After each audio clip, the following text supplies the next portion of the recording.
নমস্কার বন্ধুরা, জিএচি কিচেন চ্যানেলে সবাইকে স্বাগত। প্রতিদিনের মতো আজকেও নতুন একটা রেসিপি নিয়ে আপনাদের সামনে চলে আসলাম।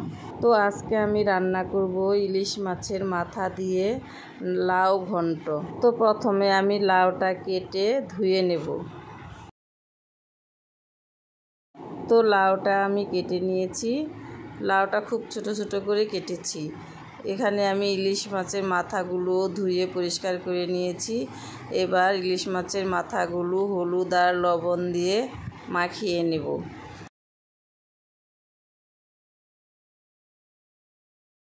তো কড়াইতে তেল দিয়েছি, তেলটা গরম হয়ে গেছে। এবার মাছের মাথাগুলো আমি কড়াইতে দিয়ে দিচ্ছি। তো মাছের মাথাগুলো এক পাশ ভাজা হয়ে গেছে, এবার উল্টিয়ে দিচ্ছি। এইভাবে নেড়ে চেড়ে উল্টিয়ে পাল্টিয়ে মাথাগুলো আমি ভেজে নিলাম। তো মাথাগুলো ভাজা হয়ে গেছে, এবার তুলে দিচ্ছি। তো বেঁচে থাকা তেলের মধ্যে আমি আবার তেল দিয়ে দিলাম। তেলটা গরম হয়ে গেছে, এর মধ্যে আমি কালো জিরা ফোড়ন দিয়ে দিলাম। কেটে রাখা লাউগুলো দিয়ে দিলাম। লাউগুলো দিয়ে নেড়ে চেড়ে এর মধ্যে আমি হলুদ আর লবণ দিয়ে দিব। হলুদ আর লবণ দিয়ে নেড়ে চেড়ে এটা একটু ঢাকা দিয়ে দিব।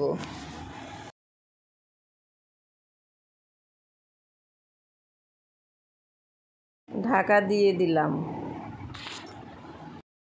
কিছুক্ষণ পর ঢাকনাটা তুলে নিলাম। ঢাকনাটা তুলে নিয়ে এবার একটু নেড়ে চেড়ে এর মধ্যে আমি জল দিয়ে দিব। জল আমি খুব একটা বেশি দিব না, অল্প করে দিব। জল দেওয়ার পর একটু নেড়ে চেড়ে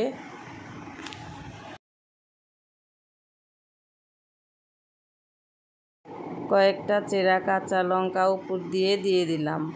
তারপর আবার একটু নেড়ে চেড়ে এটাকে কিছুক্ষণের জন্য আবার ঢাকা দিয়ে রাখবো। তো কিছুক্ষণ পর আবার ঢাকনাটা খুলে তারপর আবার একটু নেড়ে চেড়ে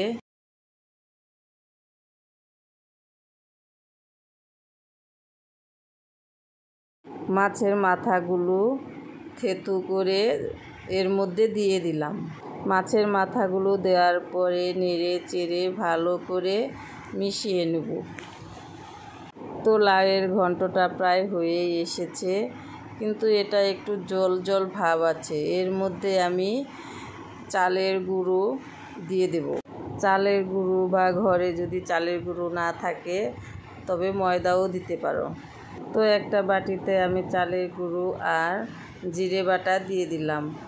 দুইটাকে মিক্স করে তারপর আমি লাউয়ের ঘন্টর মধ্যে দিয়ে দিলাম। এটা দিলে কি জল জল ভাবটা চলে যাবে। সামান্য পরিমাণে চিনি দিয়ে দিলাম। তো হয়ে গেল আমার ইলিশ মাছের মাথা দিয়ে লাউ ঘন্ট। এবার এটাকে নেড়ে চেড়ে নামিয়ে নেব। তো দেখো বন্ধুরা, দেখতে কত সুন্দর হয়েছে।